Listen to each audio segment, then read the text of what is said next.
अतिभारश्रमम् यावत् त्वच्चरणद्वयस्य भगवन् न्यस्या प्रसादोदयस् तावज्जीवनिकाय एष वहति प्रायेण पापं महत्. परश्लोक एकदा ऐका. यावन्नोदयते प्रभा परिकर श्रीभास्करो भासयन् तावद्भारयतीह पङ्कजवनं निद्रातिभारश्रमम् यावत् त्वच्चरणद्वयस्य भगवन् न्यस्या प्रसादोदयस् तावज्जीवनिकाय एष वहति प्रायेण पापं महत्. हा अनादिकालापासून लागलेला मोहाचा अंधकार हे महान पाप आमच्या जीवनात आहे. आणि या ठिकाणी यावन न उदयते, जोपर्यंत उदित होत नाही तोपर्यंत. यावन न उदयते कोण? तर श्री भास्कर. श्री याचा अर्थ संपत्ती म्हणजे वैभव. सूर्याचं वैभव कोणतं? तर त्याच्या प्रभा, असंख्य प्रभा हे त्याचं वैभव आहे. आणि म्हणून श्री भास्करो प्रभा परिकर, की हा सूर्य आपल्या संपूर्ण वैभवानिशी दैदिप्यमान रीतीने प्रकाशित. प्रभा परिकर याचा अर्थ की तो आपल्या किरण समूहांनी जोपर्यंत प्रकाशित होत नाही, भासयन, आणि स्व आणि पराला त्या ठिकाणी जाणत नाही, तोपर्यंतच तावत भार यतीह पंकजवनम निद्राति भारश्रमम.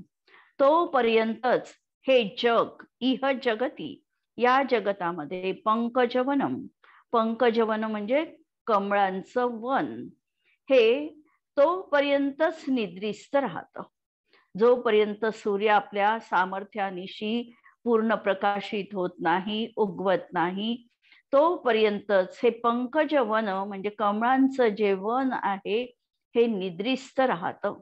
जसा सूर्याच्या किरणांचा स्पर्श होतो त्याबरोबर ही कमळ विकासाला प्राप्त होतात, उगवतात. म्हणून निद्रातिभारश्रमम यावन नो उदयते. त्याप्रमाणे हे भगवन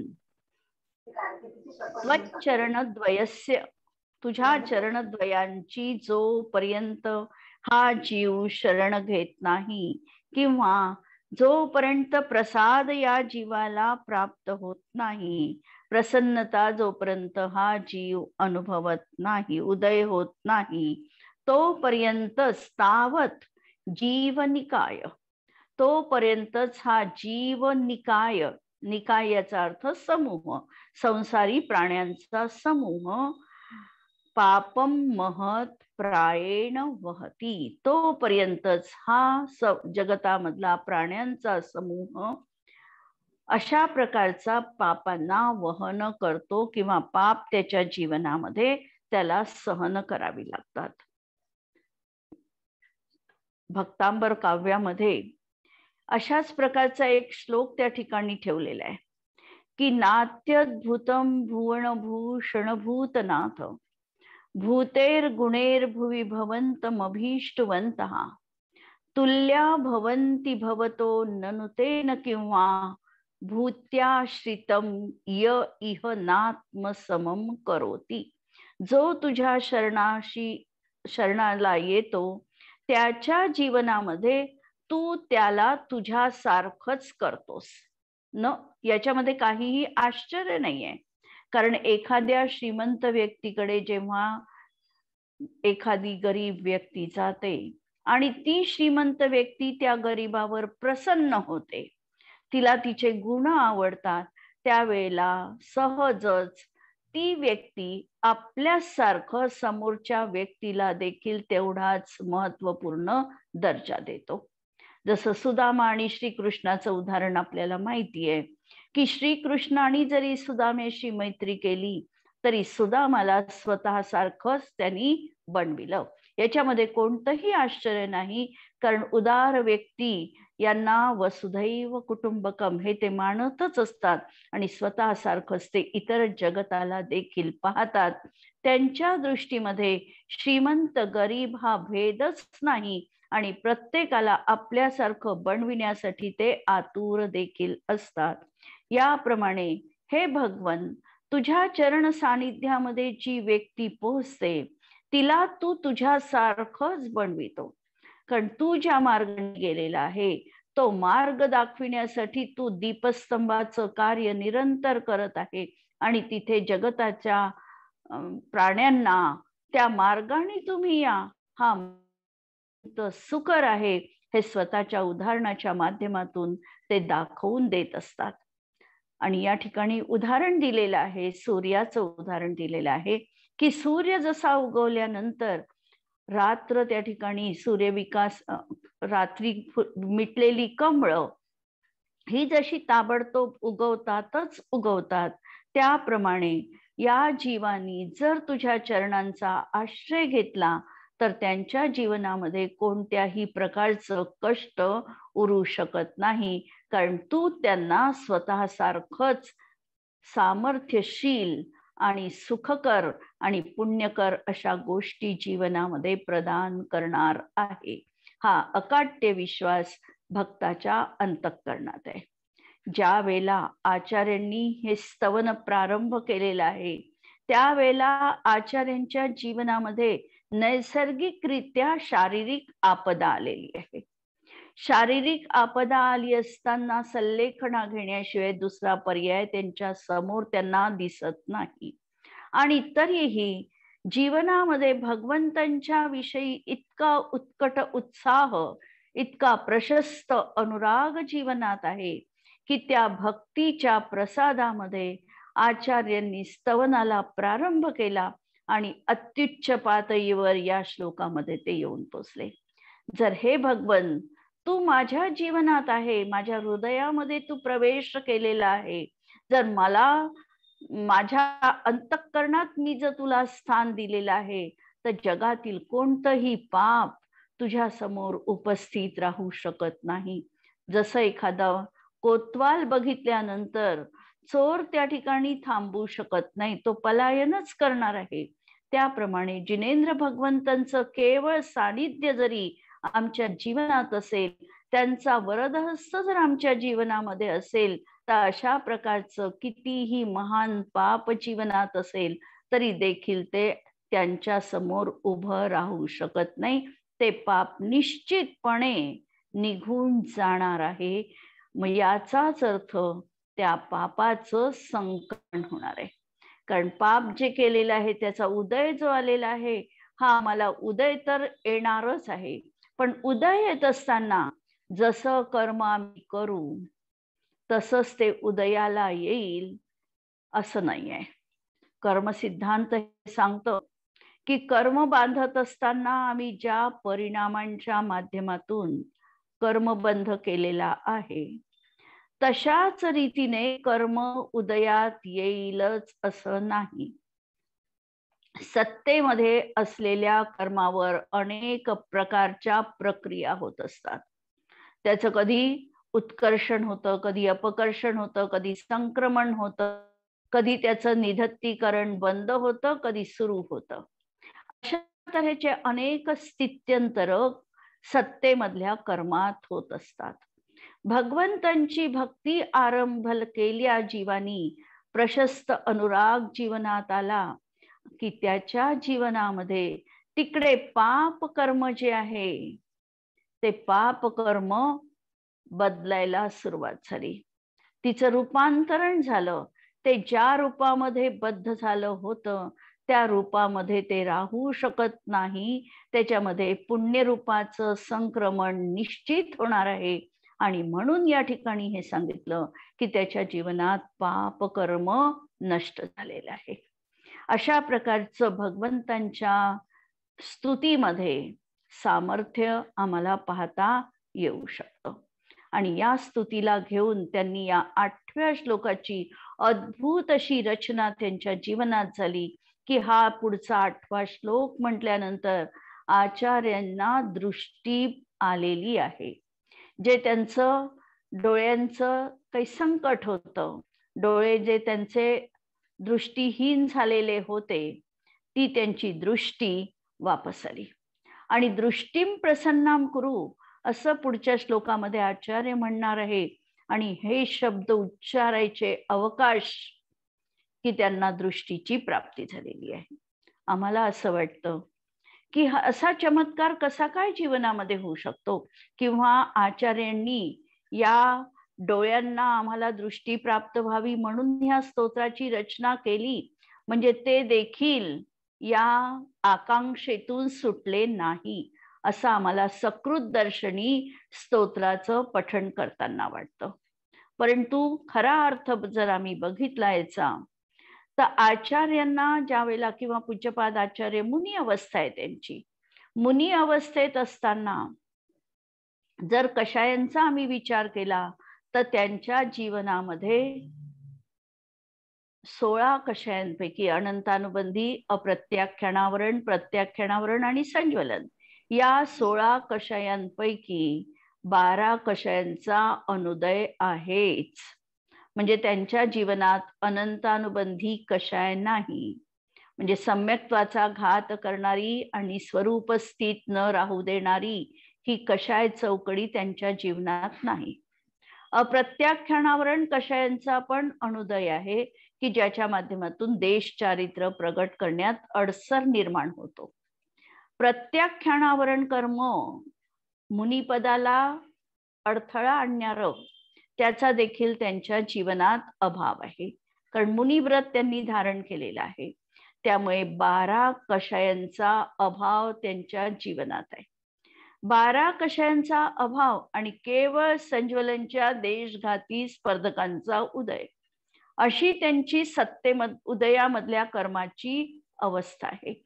अशा अवस्थेमध्ये त्यांना यदा कदाचित काही इच्छा जरी झाली असेल, अभिलाषा असेल, तरी देखील स्वतःचं अंधत्व दूर करण्याची कधीही इच्छा असू शकत नाही. त्यांची इच्छा कोणती असू शकेल, किंवा त्या गुणस्थानामध्ये संज्वलनजनित भाव कसे असू शकतील ह्याचा तर आम्ही विचार करू शकतो.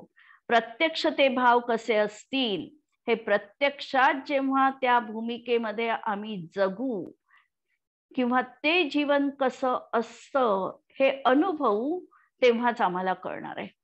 पण तरी देखील अनुमान, तर्क, आगमाच्या माध्यमातून 6व्या 7व्या गुणस्थानामधली भूमिका कशी काय असू शकते याची स्पष्ट कल्पना आम्हाला येऊ शकते. कारण आचार्यांच्या जीवनात परम विशुद्धी आहे. 12 कषायांच्या अनुदयामध्ये असलेली विशुद्धी त्यांच्या जीवनात आहे. आणि ही विशुद्धता असताना त्यांना ही अभिलाषा आहे की मला आणखी शुद्धोपयोगाची विशुद्धता जीवनामध्ये प्राप्त व्हावी. शुद्धोपयोगाची परम विशुद्धी माझ्या जीवनात यावी, की जेणेकरून माझे पूर्ण जे ज्ञानावरण कर्माच्या उदयामध्ये केवल ज्ञानाची मला प्राप्ती होत नाही, त्या प्राप्तीसाठी लागणारी भूमिका माझ्या जीवनात यावी. हा भाव दृष्टीम प्रसन्नाम कुरु इथे लक्षात घ्यायचा आहे. याविषयी तर आपण उद्याच्या याच्यामध्ये आणखी विस्ताराने बोलू. आणि जो आज आपल्याकडे प्रश्न आलेला आहे त्यांचा प्रश्न आपण पहिल्यांदा बघूया, आणि वेळ मिळाला तर मग आपण 8व्या श्लोकावर वळूया. प्रश्न विचारलेला आहे की ज्ञान विकल्पात्मक असतं, आणि विकल्प या शब्दाचा अर्थ काय. विकल्प हा शब्द आगमामध्ये अनेक अर्थांनी वापरलेला आहे. विकल्प याचा अर्थ ज्ञान निरंतर विकल्पात्मक असतं असं आगमामध्ये कथन आपल्याला मिळणार. ज्ञान विकल्पात्मक असतं या ठिकाणी विकल्प या शब्दाचा अर्थ रागद्वेष न लावता आकार हा अर्थ लावायचा आहे. म्हणजे ज्ञान विकल्पात्मक असतं या विकल्प शब्दाचा अर्थ इथे ज्ञान वस्तूला जाणत असताना आकार सहित जाणतं, म्हणून ज्ञानाला विकल्पात्मक म्हटलेलं आहे. ते केवल ज्ञान असेल तरीही ज्ञान विकल्पात्मक आहे. ज्ञान गुणाला दोन दृष्टीतून आपल्याला बघायचं आहे. एक ज्ञान गुण आणि दुसरं ज्ञान गुणाची आहे. थोडं बारीकीने लक्षात घ्या. विषय समजण्यासारखा आहे, पण थोडं एकाग्रतेने ऐकावं लागेल. ज्ञान गुण आम्हाला दोन तऱ्हेने बघायचंय. एक ज्ञान गुण जो त्रिकालवरती जीवाशी नित्य तादात्म्य रूप असतो तो, आणि ज्ञान गुणाच्या प्रतिसमय होणाऱ्या पर्यायी. ज्ञान गुणाच्या पर्यायी विकल्पात्मक आहे, कारण ज्ञान गुण प्रतिसमय स्वपर प्रकाशक आहे. स्वतःला जाणतो, त्याचसोबत परवस्तूला जाणतो याचा अर्थ प्रत्येक वस्तूला पृथक पृथक रीतीने त्याचं ज्ञान प्रवर्तमान होऊन वस्तूला विकल्पात्मक जाणतो. म्हणजे प्रत्येक वस्तू वेगवेगळी आहे हे त्याच्या ज्ञानाने निर्णय केलेला आहे. त्याचा आकार ज्ञानामध्ये ज्ञात झालेला आहे, म्हणून या ज्ञानाला विकल्पात्मक म्हटलं जातं. आणि अभेद गुण बघितला तर अभेद गुण निर्विकल्प आहे. ज्ञान गुणाशिवाय बाकीचे जे अनंत गुण आहे, दर्शन गुण आहे, चारित्र गुण आहे, सुख गुण आहे, वीर्य गुण आहे, हे सगळे गुण निर्विकल्पात्मक आहे आणि याच्या पर्यायी पण निर्विकल्प आहे. ज्ञान गुण निर्विकल्प आहे, पण ज्ञान गुणाची पर्याय मात्र सविकल्पात्मक आहे. म्हणून ज्ञान विकल्पात्मक आहे याचा अर्थ ज्ञान वस्तूला जाणत असताना दर्शनासारखं सत्ता सामान्य रूपाने न जाणता प्रत्येक वस्तूला भेद रूप अलग अलग स्वपर रूपाने जाणतं, हा याचा ज्ञान विकल्पात्मक शब्दाचा अर्थ लावायचा. दुसरा अर्थ विचारलेला आहे विकल्प, याचा अर्थ काय. तर विकल्प हा शब्द अनेक तऱ्हेने आलेला आहे आणि विकल्प या शब्दाचा दुसरा अर्थ आपल्याला जर सांगता येईल तर विकल्प या शब्दाचा अर्थ आहे की अंतरंगामध्ये मी सुखी आहे, मी दुखी आहे, ही हर्ष विषादाचा परिणाम उत्पन्न होणं, याला देखील विकल्प असं म्हटलेलं आहे. म्हणजे विकल्प शब्दाचा दुसरा अर्थ आपल्या अंतःकरणामध्ये जो हर्ष विषाद रूप परिणाम होऊ लागला किंवा मला सुख होत आहे, मला दुःख होत आहे, अशा प्रकारचा जो परिणाम होत आहे त्यालाही विकल्प म्हटलेला आहे. आता पहिल्यांदा जो ज्ञानाचा विकल्पात्मक अर्थ सांगितला तो आकार सहित, आणि हा दुसरा अर्थ जो लावायचा हा असा विकार रूप परिणमन. तर विकार रूप परिणमन हा जीवाचा स्वभाव नाही, म्हणून या विकल्पाला आम्हाला बाजूला ठेवायचं आहे. नेहमी संकल्प आणि विकल्प हे दोन शब्द वापरले जातात, ही जोडगोळी आहे.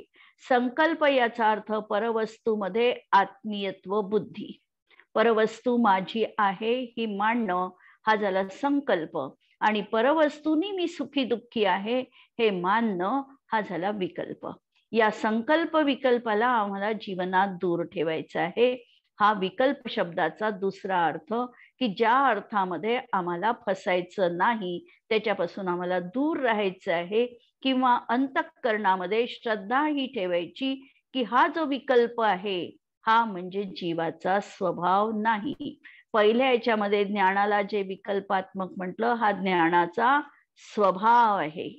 दुसऱ्या याच्यात विकल्प शब्दाचा अर्थ रागद्वेष प्रवृत्ती केला, हा जीवाचा स्वभाव नाही, तो म्हणजे आत्मा नाही. ही भूमिका दुसऱ्या विकल्पात्मात लक्षात घ्यायची. नंतर प्रश्न आहे विकल्प आणि कषाय याच्यामध्ये अंतर काय आहे. तर विकल्प आणि कषाय याच्यामध्ये वास्तविकतः हा अंतर काही नाही. विकल्पाचा अर्थ हा कषाय रूप परिणामच आहे. त्याच्यामुळे मी आहे असा हा जो भोक्तृत्व रूप कर्तृत्व रूप परिणाम, हा कर्तृत्व रूप परिणाम आणि भोक्तृत्व रूप परिणाम म्हणजे विकल्प आहे. आणि कषाय म्हणजे जीवाला दुःखी करणारा परिणाम, कसणारा परिणाम. क्रोध मान माया लोभ हे चारही कषाय आहे. याच्यामध्ये ममत्व अहंकार याला विकल्प म्हणायचं. तर हा तिसरा प्रश्न होता. आणि चौथा प्रश्न की विकल्प आणि अंतर्जल्प. आत्ता जे सांगितलं अंतर्जल्प हा जपाचा प्रकार आहे. आणि जपामध्ये आपण आपल्या इष्ट आराध्य देवतेशी तन्मय होण्याचा प्रयत्न करतो. आपली जी इष्ट आराध्य अरिहंत असतील, सिद्ध असतील, कोणत्याही तऱ्हेचं असेल, त्या इष्टाशी तन्मय होण्यासाठी आम्ही जे 4 तऱ्हेचे जप करतो, वैखरी जप, मध्यमा जप, पश्चंती जप आणि पराजप. याच्यामध्ये ज्या वेळेला आमच्या ओठांची देखील हालचाल होत नाही, शब्दांचं उच्चारण आहे, पण शब्दांचं उच्चारण असताना ओष्ठ, तालू, कंठ, दंत यांची कुठलीही परिस्पर अवस्था नाही. केवळ शब्दांच्या उच्चारणापर्यंत, म्हणजे आमचं न हलता सुद्धा मनामध्ये जो आमचा जप सुरू आहे याला अंतर्जल्प असं म्हणायचं. आणि हा जो विकल्प आहे, हा विकल्प रागद्वेष रूप असेल तर तो त्याज्य आहे, आणि ज्ञानाचा विकल्प असेल तर तो आम्हाला कथनचित उपादेय आहे.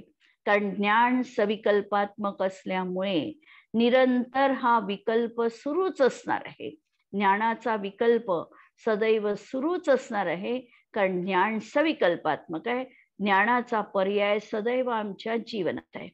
पण हा अंतर्जल्प सुरू असताना रागद्वेष रूप जर विकल्प आमच्या जीवनात असेल तर तो आम्हाला जीवनात माझा स्वभाव नाही या दृष्टीने त्याला मला पृथक करायचं आहे.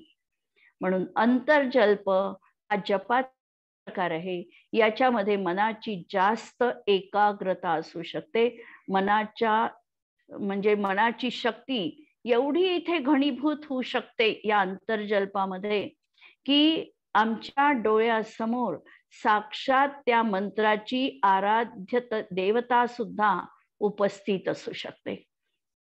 जेव्हा कधी एखादं स्तोत्र जर आम्ही वाचलं असेल की मला ही साक्षात यन्मया पश्यती असे शब्द आले आहे की ही मी प्रत्यक्षात पाहली याचा अर्थ त्या शब्दांच्या माध्यमातून त्या शब्दांचं जे काही आराध्य आहे हे देखील आमच्या डोळ्यासमोर प्रगट होऊ शकतं. एवढी अंतर्जल्पामध्ये शक्ती आहे. 4 तऱ्हेचा जो जप सांगितला, वैखरी जप हा मोठ्याने उच्चारण करण्यासाठी आहे. या 4ही जपाचं त्याचं वेगवेगळं महत्व आहे. वैखरी जपामध्ये ते महत्व अशासाठी आहे की वैखरी जपामध्ये कदाचित आम्ही बाह्य उपयोगामध्ये खूप अडकलो असू. या बाह्य उपयोगापासून आम्हाला जर आमच्या अंतर्मनाकडे यायचं असेल तर पहिल्यांदा वैखरी जप आम्हाला उपयोगी पडतो. जसं मंदिरामध्ये आम्ही जातो, मंदिरामध्ये पोचेपर्यंत कदाचित आमच्या मनामध्ये विकल्पांची घालमेल असू शकते, पण एकदा जर त्या घंटीचा आवाज आणि त्या घंटीच्या खाली उभं राहून त्याचा प्रतिध्वनी आमच्या पूर्ण शरीरामध्ये गेला की आपोआपच आमचे बाह्य विकल्प नष्ट होतात आणि मन त्या दुसऱ्या गोष्टींशी तन्मय होते. म्हणजे मोठा आवाज ज्या वेळेला होतो त्यावेळेला आधीचे विकल्प जीवनामधले नष्ट होतात. म्हणून हा जो अंतर्जल्प आहे याच्यामध्ये पहिल्यांदा वैखरी जाप आम्हाला महत्वाचा वाटतो. वैखरी जापामध्ये आमच्या ओठांची मोठ्याने जाप आहे, हा सगळ्यांना ऐकू जाईल असा जाप आहे. यानंतर आमचा जाप येतो तो मध्यमामध्ये आम्ही फक्त शब्दांना त्या ठिकाणी बारीक उच्चार, त्याला अंतर्जल्प पण म्हणू शकतो. हा अंतर्जल्पाचा प्रकार म्हणजे मध्यमा. पश्चंतीमध्ये केवळ शब्दांना पाहणं, कोणताही नाही. एक मोठा शब्द आमच्या मनपटलावर आम्ही अंकित केला, जसा अरहम आहे, अरिहंत आहे, सिद्ध आहे, असा कोणता तरी एक शब्द आम्ही मनपटलावर अंकित करतो आणि त्या केवळ शब्दाला विकार रहित अनुभवतो. कोणत्याही तऱ्हेचा विकार नाही, विकल्प नाही, आणि असं निर्विकार होऊन आम्ही त्या शब्दाकडे जेव्हा केवळ पाहतो याला म्हणायचं तिसऱ्या प्रकारचा पश्यंती जाप. आणि चौथ्या प्रकारामध्ये आम्ही पूर्ण अनुभूतीच्या दशेमध्ये गेलो आहे की ह्या सगळ्या शब्दांचा गोंधळ आमच्या जीवनामधला संपलेला आहे आणि केवळ एक अनुभूती ही उरलेली आहे. त्याला म्हणायचं पराजाप. म्हणजे पराजाप जाप म्हटलं पण तरी देखील ती अनुभूतीची दशा आहे. म्हणून अंतर्जल्प आणि विकल्प या दोन मध्ये आपल्याला या ठिकाणी फरक लक्षात घ्यायचा आहे. मला असं वाटतं राजुलताईंचं समाधान झालं असावं, किंवा नसेल तर प्रश्न विचारू शकता. वहिनी हो झालं वहिनी. खूप दिवसापासून कन्फ्युजन होतं. हा हा ठीक आहे, समजलं आता. आता आपण आपल्या कोणाला काही यावर अजून प्रश्न असेल तर विचारू शकता, अन्यथा पुढच्या श्लोकाला आपण सुरू करू.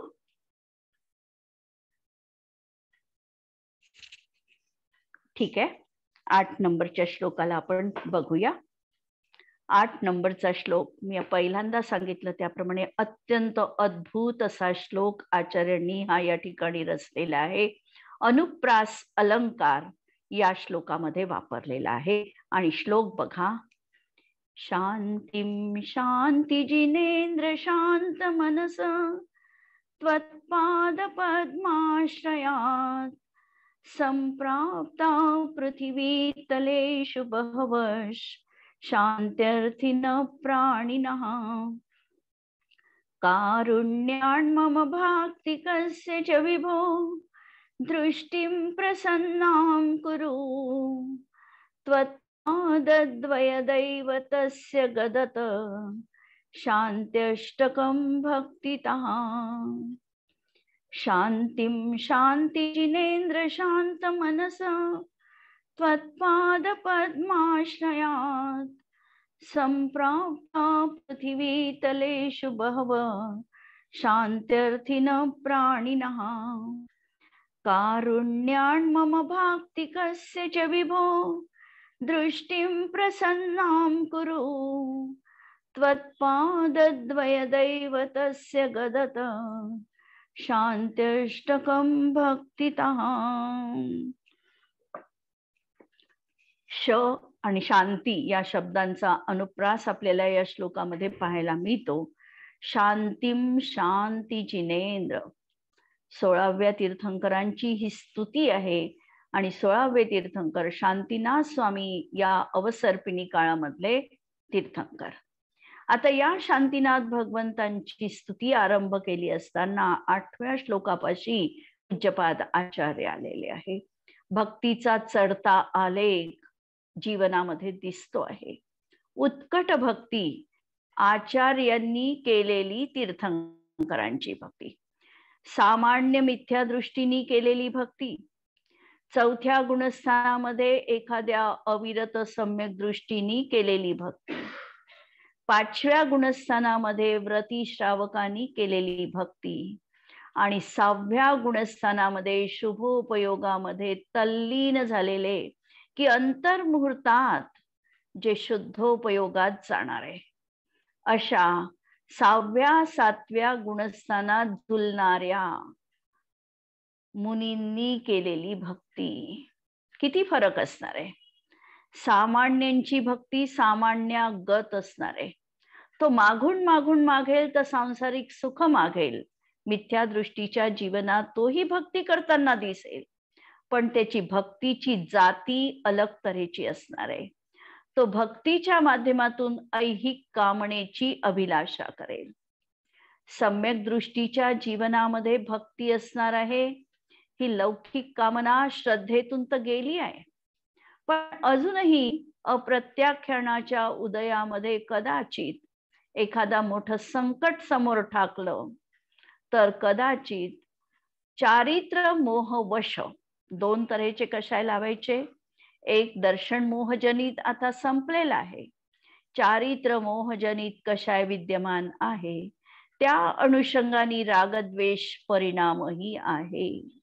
एखादा असाध्य रोग त्याच्या जीवनात आला असेल, एखाद्या भयंकर संकटाला त्यांना सामना करावा लागत असेल, कुटुंबावर कोणती तरी आपदा आली असेल, तर श्रद्धा तर त्याची ही सांगते की स्तवनाने माझ्या जीवनात काहीही परिवर्तन होणार नाही. श्रद्धा ग्वाही देते आहे की तुझं जसं होणार आहे तसंच होणार आहे. पण चारित्र मोहाचा राग असा विद्यमान आहे की नाही, भगवंतांच्या चरणामीशी मी गेलो तर मला नक्की याच्या माध्यमातून मला मार्ग दिसणार आहे, मी या संकटातून नक्की सुटणार आहे. अशी संमिश्र दशा चौथ्या गुणस्थानवरती अव्रतीची आहे. पाचव्या गुणस्थानामध्ये त्याच्या जीवनात हा भाव देखील संपला आणि तरी देखील अजूनही परिपूर्ण निस्पृह दशा आली नाही. म्हणून प्रत्याख्यान जनित काही रागद्वेषादी विकल्प त्याच्याही जीवनात आहे. पण आता मात्र ही मुनींनी केलेली भक्ती आहे आणि ही कशी असणार आहे ते आपण उद्याच्या या पूर्ण अर्थामध्ये त्या ठिकाणी विश्लेषण करून बघूया. आणि आज आपण इथे थांबूया. जिनवाणी के ज्ञान से सूझे लोकालोक, सो जिनवाणी मस्तक नमो सदा देतहु घोक. नमो रिहंताणम नमो सिद्धाणम नमो आयर्याणम नमो वज्रायाणम नमो लोये सवसाहुणम. सर्वांना जय जिनेंद्र.